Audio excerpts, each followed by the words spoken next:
I want to try to cheer you up if I can. Okay. Are you ready for rapid fire? Oh, thank you. Let's go. Rapid fire. Let's do it. Okay, we're going to start doing this a little bit differently than we usually do. Yes, we are. So this is the exchange from Mike Denbrock's media session Tuesday night. We've got the transcription. Vince, you are going to be the reporter asking the questions of Mike Denbrock, and I am going to play the part of Mike Denbrock answering the questions. Okay. Ready? Action. How much was Riley Leonard's health a concern going into the year, given his history and with the offensive line being what it is, and how much he runs? There was none. Absolutely no risk health-wise. He had an unbelievable summer, was running around like a gazelle and jumping and throwing. And so going into the season, there was absolutely no reason for concern whatsoever from an injury standpoint. So now he does have a health injury. He does? He does. You sure about that? Positive about that. Okay, so I haven't seen any reports out there. Are there a bunch of reports out there? The only ones that matter, I guess. The only ones that matter? Is that what you said? Yep. Your report? The reality is the reality. Well, I mean, we saw him get hurt at the end of the first half. Anyway, my point, I don't want to dwell on that. There's a lot of guys out there nicked up.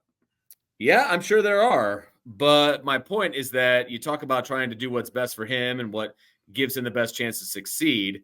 If he can't be the runner that we all know that he is, what are some of the things that you can do to compensate? I guess my answer to that question would be I have no indication right now that he can't be the runner we need him to be. Scene. So again, that's the Q&A. Notre Dame offensive coordinator Mike Denbrock last night. And the final answer there, I guess my answer to that question would be I have no indication right now that he can't be the runner we need him to be. And also basically saying he's out there practicing. There are plenty of guys nicked up, you know, whether it's an official injury or It's whatever. Football. It's football. So definitely refuting at least the severity of Riley Leonard's reported injury. And he says Leonard can be part of the run game. So are you good with all that? I think it's hilarious that he was sparring with this particular reporter. I still want to know who the reporter was, by the way. I still need to have that. I officially need that information for my own good. And I understand that it wasn't as contentious as it comes off, but it felt pretty contentious to me. And when you read it on paper, it definitely looks that way. I have talked to someone who was there. He said it wasn't. I didn't get who the person was though asking the questions. I find it interesting that he's like, yeah, I know there's an injury, and he's like, well, I don't. Like, that was very interesting to me. But I think that, you know, Mike Denbrock is saying what I would anticipate him saying is they're going to do whatever they got to do to make sure he's successful. I mean, it's not totally shocking, I would say. I don't know. I was more shocked by the line of questioning. I thought it was interesting. Andrew, I don't think it's the person who you're saying that it is, and I'm not going to like throw a bunch of names out there. I don't think that that's probably who it is. My guess is it skews a little bit younger than that. I think Vince and I both probably think that, you know, and look, I, as I've said, we know that Riley Leonard was injured to some extent, and, you know, just because he's got, you know, whatever in his non-throwing shoulder doesn't mean all of a sudden he can't play. You know, like they've had him out there practicing all week. And if he's taking the number one reps, which they're saying that he is, then they're planning on starting him out there on Saturday. Right. You know, and the other side of this is because it's Riley Leonard versus potentially Steve Angeli, two different types of quarterbacks. So even if he's not going to be out there playing, why would Mike Denbrock or Marcus Freeman say anything to the contrary? Would you make Purdue prepare for both 100%. Guys at the very least? 100%, because, you know, in theory, Riley Leonard's going to play a lot different than Steve Angeli, who is, I'm sure, who they're going to give the start to if it's not going to be Riley Leonard. And they are almost polar opposites when it comes to who they are as a quarterback. So, yeah, I wouldn't give it away either. No, absolutely. So Northern Illinois head coach Thomas Hammock, he's kind of been Mr. Popular this week. No Oh yeah. surprise. After last Saturday's upset of Notre Dame, he was on the Fearless podcast with Jason Whitlock earlier this week. And he had this to say about his interaction with Marcus Freeman after Saturday's game. He was an unbelievable person. And so the way he treated me as the head coach of Notre Dame, and he embraced me as a fellow peer, spoke volumes about him as a man and a person. And so I reached out to him after the game and told him, hey, anything that you need from us to help you, things that we saw in the game, I'll be more than willing to help you. I want to see you be successful and lead that program to great heights. Found that very interesting. And apparently, again, he's done a ton of interviews, and I think he said in at least one of the others that they've talked multiple times since then. So what do you think about that? Hammock offering to help Marcus Freeman after the fact. When I first heard it, I was like, whoo, that's ballsy right there. Like that, he's walking in with some canyons down. Like, I mean, I was taken aback a little bit, but then I sat back and I was just thinking about him doing these interviews and talking and stuff. Look, I don't think he meant like, I'm a better coach than you. Let me help you out. Like, I think it came across. No, I don't think he meant that either. I think he meant like, because he also, before that clip, said something, like they were talking before the game and Marcus Freeman was a great guy, all that. Right. Stuff. So, I think he legitimately called him up to be like, hey, that was a great game and it was a great atmosphere and anything we can do to help, let us know, kind of a thing. And I'm not saying Marcus Freeman is reaching out or anything like that, but look, coaching is a fraternity and you do bounce ideas off each other. And maybe he's a really good watcher of film and can break some things down. And there's some different things that he can get. Like, you can get information. You can get things from people no matter what level they're coaching at. Obviously, for them to pull off an upset like they did, there were some particular things they felt like they were going to have success at, and they were able to.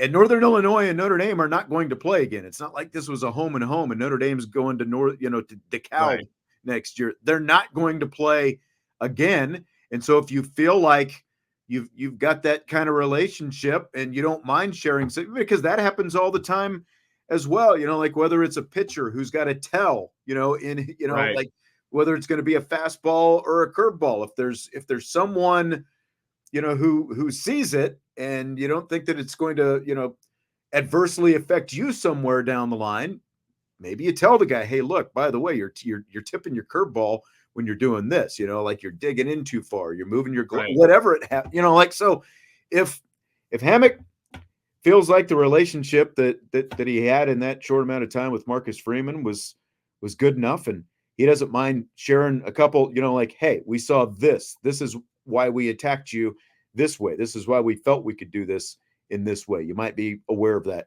going forward, might not be anything more than that. I mean, at the end of the day, it couldn't hurt. That's right. Couldn't hurt. That's exactly right. So he also had a message for Notre Dame fans who are irate with Freeman right now. Say, they got a great leader in charge. I've watched his press conferences. I've studied him. He's been a tremendous coach his whole career. He's been a tremendous player. He's obviously extremely intelligent. And so he's a leader of men. And I think just because a game doesn't go your way doesn't mean he's not the right fit. I think he's going to do great things at Notre Dame. I'm anxious to watch him grow and develop. And, hopefully he can win a national championship. What do you think about that, Vince? I think he's 100% correct on a lot of the things that he said. And he's throwing a lot of love towards Marcus Freeman. And why wouldn't he? Again, coaching is a fraternity. They're rarely going to dig on each other. It's going to be, why would he say anything negative about Marcus Freeman? He just whooped his butt. You know what I mean? Like it's easy to be all nice and complimentary when when you're the guy who walked out with a win. I mean, let's be honest. No one would want to talk to this guy if they had lost to Notre Dame on Saturday. He wouldn't be doing any of these interviews. But I mean, good for him for snatching up the spotlight and shining it on Northern Illinois and everything else. I mean, he's decked out in Northern Illinois gear and all of these, press conferences that he's doing, and hey man, take advantage. But no, I'm not in any way surprised about what he said at all. No, Jeff, fair points. He says Marcus Freeman, year 3 at Notre Dame, losing again to a MAC team, picked to finish 3rd in their conference and a 4-touchdown dog, then taking his advice. Well, the only word that I would have a problem with there is this is the first MAC team that they've lost to. But, I agree with most of the rest of the sentiment. Jeff says weak in his opinion, but whatever. Look, again, the guy's taking the high road.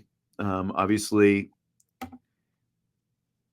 observing the way Marcus Freeman has run this program in a high-profile fashion, I don't think there's any one of us who disagree with the fact that it's unacceptable for Notre Dame to lose to a MAC team. I don't think there's anyone. Yeah. No one said it is. Who would disagree with that. Brian says his press conferences are awful. I mean, whose? I'm pretty sure he's talking about Marcus Freeman's, because Hammock was saying that he's listened to his, it's like, did you feel like they were awful a week ago at this time, or are they just awful because now he's got to answer some tough questions in the press conferences? He's not answering them the way you want to. What do you want his press conferences to be exactly? I guess that's what I'll say. You want him to come out and do a little dance for you? You want him to tell some jokes? Like Brian Kelly used to tell jokes at his press conferences, and it was awful. So I actually like Marcus Freeman's press conferences because he's pretty honest about everything that he says. Yeah. Fill in the blank. One more from Hammock. It's blank that he says Jayden Harrison is Notre Dame's best player. That kind of shocked me a little bit. Like, I was giving him his praises for, potentially being a good watcher of film. And I'm not sure that that's the case after I read that. You know what I mean? Like, he's not the best player on the team. He's fast, sure, but he's not the best football player. Sorry. I wonder how much of this is like he was watching a bunch of Marshall film on this guy last year. It's game 2, so you're going to be watching much more of that in the offseason and coming into this than Notre Dame film, because there was only one Notre Dame film, and there wasn't much to go on. He looked real good at Marshall. Yeah. No doubt. Now, I mean, Harrison is so like hearing him say that, it's like, man, is this really the best guy, or like, are they not are they not using him the right way? Because we obviously haven't seen that. I mean, this was a guy who really all we expected from him was to come in here and be a kick returner, because he was a All-American kickoff returner last year. But he has found his way into that top 5-6 in the rotation. But I mean, if that's the case, like the rest of the receivers, with the exception of Bo Collins, we just haven't seen a lot of productivity from anybody so far. He is a benefit to you on the receiving core. He's not your best receiver. That's what I'll say. Good differentiation. Yeah.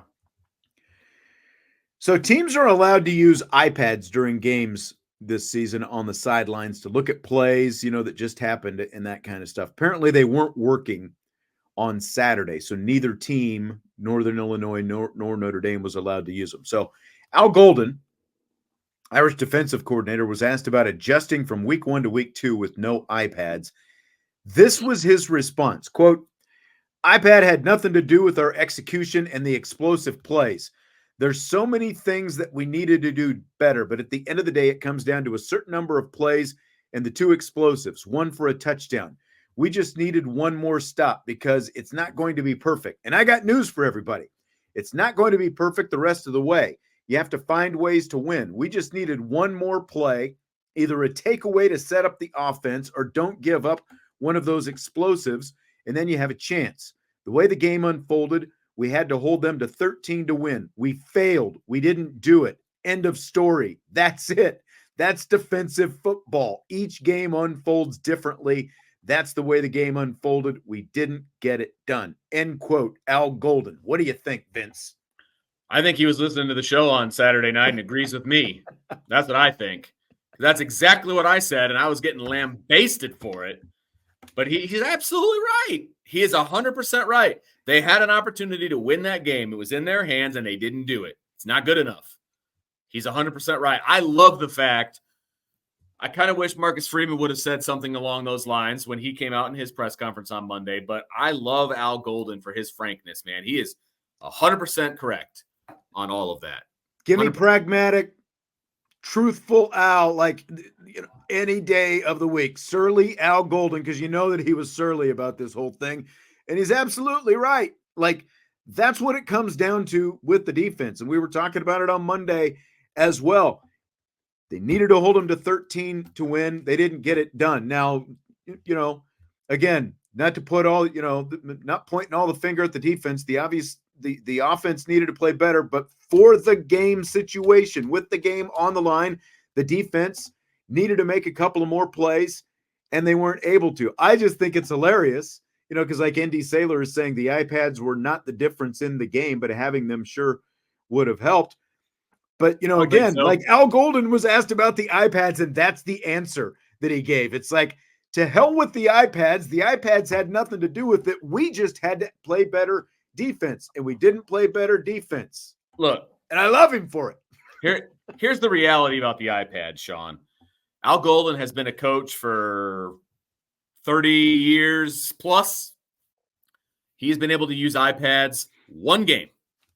That's right. One game. That's right. He's coached a lot of games with no iPads and had some pretty good success, right? So I don't see how it had anything to do with them losing that game, because they only had him for the Texas A&M game. They've never had him at any other point in his career as a coach, nor have any of these coaches or players had an iPad on the sideline for any of their collegiate games ever, except Texas A&M.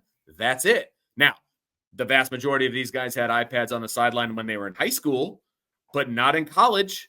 So the iPad thing, if anybody's trying to make that as an excuse, it is absolutely not one. No. And, look, Jesse and I were talking about the explosives again yesterday. Ontario Brown had 3 explosive plays in the first half. The one was the 83-yard touchdown, and then he had 2 others. It was like 28 yards and 43 yards. The 83-yarder, obviously, touchdown, led directly to 7 points. The other 2 explosives led to 2 field goals Northern Illinois hit in the first half. You eliminate the explosives, and Notre Dame probably wins that game like 14-3, 14-6. And we're still complaining. Like it's still ugly. We'd have something else to complain about. But like Toledo, it would feel like a loss, but it was a win, and the conversation would be a lot different today. Correct. Than what it 1000% agree with that.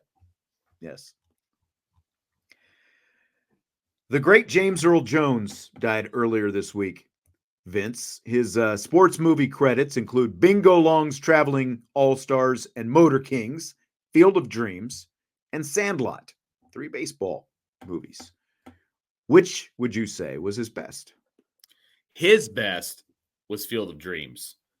I mean, the iconic speech, that they will come and all of that stuff at the end. And you build it. Yep. You know what I mean? Like his speech is one of the best ever in a baseball or a sports movie. Oh yes, Ray, they will come. I mean that's like the best ever, right? And so it's Field of Dreams in that regard. Now, I have never seen the first one. I know of it. I know it exists, but I've never actually sat down and watched the Traveling All-Stars. I think I've seen like bits and pieces of it, that kind of a deal. Sandlot, to me, is a better movie. I love Sandlot as a movie because it came out when I was a kid, and I just You're younger. Yeah. I just love it. As I've gotten older, Field of Dreams has gotten more meaning for me because it's a father-son kind of a thing. And right. As a son, it wasn't so much because my dad wasn't into sports. But as a dad, it now speaks to me a little bit more than it ever did before. So like it's growing on me, I guess is the best way to put it. But to your point, in James Earl Jones specifically, it's 100% Field of Dreams. I've got to go with Field of Dreams as well. I like Sandlot. Actually, like Sandlot was, we would watch it in college and all that kind of stuff. And, it was like, he didn't obviously have a very big part in that, because like even beyond just the speech in Field of Dreams, which obviously everyone, America's marched on like an army of freight trains, it's like, right. Like even before that, when Kevin Costner goes to his apartment in Boston and he's like, back to the 60s, and he's spraying the insecticide at him, whatever. Oh, it's fantastic. Like so much good stuff. Bingo Longs is one that used to kind of come on. It might have been like the ABC movie of the week, like back in the 70s or something like that. So I remember watching it a couple of times, but like it had a lot of, like, it had Richard Pryor in it. It had James Earl Jones. It had Billy D. Williams. There were a lot of people in that Bingo Longs, but it never really kind of stuck as a classic sports movie by any means, but definitely Field of Dreams for sure. I think, just because like that speech is remembered by just about everybody who's into sports movies, it seems like. Oh my gosh. Yeah. I mean, I will say, obviously Star Wars is the big one for him and for everybody. And I totally get that. But again, being of my age, I guess, like his voice as Mufasa is always going to be in my brain. You know what I mean? Just that deep, come on, Simba. I mean, it's fun. Maybe it's because I was so young, but I didn't realize for a long time that he was Darth Vader either. Right. Like it took me a while to even realize that he was Darth Vader. Yeah, and it's different because it was just his voice, right? He didn't do the actual acting in it. It was just his voice or whatever. But exactly. But yeah, that's obviously what he's probably the most well known for. But yeah, that was sad. That was a sad day for sure. Sean Kelly threw a question in the chat earlier, and I thought I'd kind of save it for this since we had the James Earl Jones movie question. Anyway, he says, now that Top Gun 3 is a go, what do you think the major storylines are going to be? Well, I think him and Penny are going to be a storyline. Maybe they get married or something like that. The other storyline I've got to think is maybe this is when he finally retires. Like maybe whatever he does kind of forces him into retirement. I don't have a whole lot of high hopes for Top Gun 3, to be perfectly honest with you. But Rooster will be back. Hangman will be back. There's going to be some sort of a mission that they're going to have to complete. So I don't know. It's going to be, there's a reason I'm not a writer, I guess.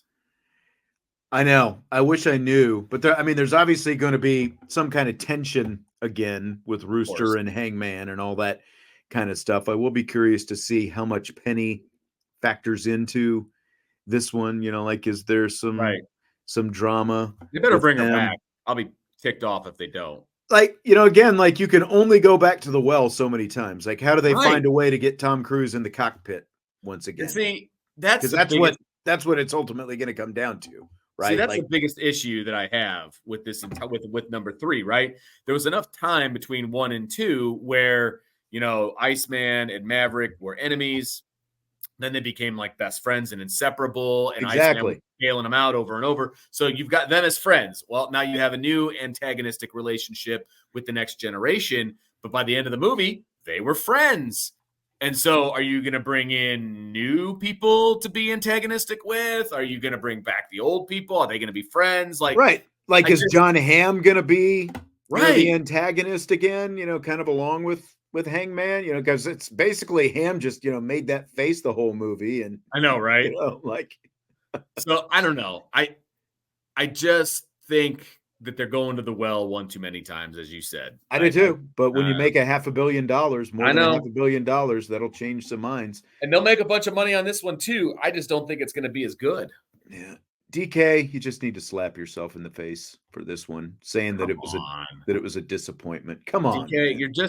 It's okay to be wrong. Yeah. Bad take. Come on. Slip one more in there at the end. Salty says this is Vince-centric. Will the 2 blocked field goals disturb the field goal kicker's psyche and lead to misses Well, not if they're not lining up for 62-yarders anymore. I mean, that was ridiculous. But the other one was what, like it was 48-ish, something like that? I want to say it was like 50 something, wasn't it? Was it? I want to say it was 50 plus. Either way, it was when you're back that far and you don't have the strongest leg on the planet, you got to hit more of a line drive. And that's what happened. I mean, that's not going to be an issue 50 and in. So no, I don't think it's going to hurt his psyche. Kickers are pretty resilient. I don't see that being an issue. Kickers have very short memories. I will say that. Yeah. They have to if they're going to be successful. I mean, ultimately, again, like a 62-yarder, you can't put that on the kicker. No. You put that right on the head coach, right here. He had to try to kick it low. Yeah. I mean, there's nothing, because you got to try to get some line drive on that thing if you're going to get it in there. Yeah. So I don't think it'll get in his head either. It's not like he shanked it or anything like that. It was just blown up at the line of scrimmage. Right. And look, the line has to do a better job of keeping arms down. There's no doubt about that.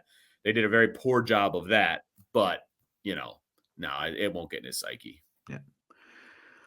All right. Well, that is going to do it for tonight. Appreciate you being here as always. Don't forget, Marcus Freeman does his Thursday Zoom call. So I'll be curious to see what kind of things come up tomorrow, and we'll have some of the most interesting things from the Thursday Zoom to start off the show tomorrow. And then we'll have We In, We Out tomorrow as well. And depending on what the questions are, I might even save some We In, We Out for the Countdown to Kickoff show this week. Right. I've been coming up like with some different ideas for, like what angles we're going to go with the Countdown to Kickoff show. So I might save some, just kind of depending on which direction they go. But I'm going to put that We In, We Out thread up tonight, and you can put in your questions on the new Champions Lounge for the We In, We Out show tomorrow. Vince, enjoyed it as always. Have a good night, and I will talk to you tomorrow. And thanks to everybody else for being here as well. Hit that like button before you leave,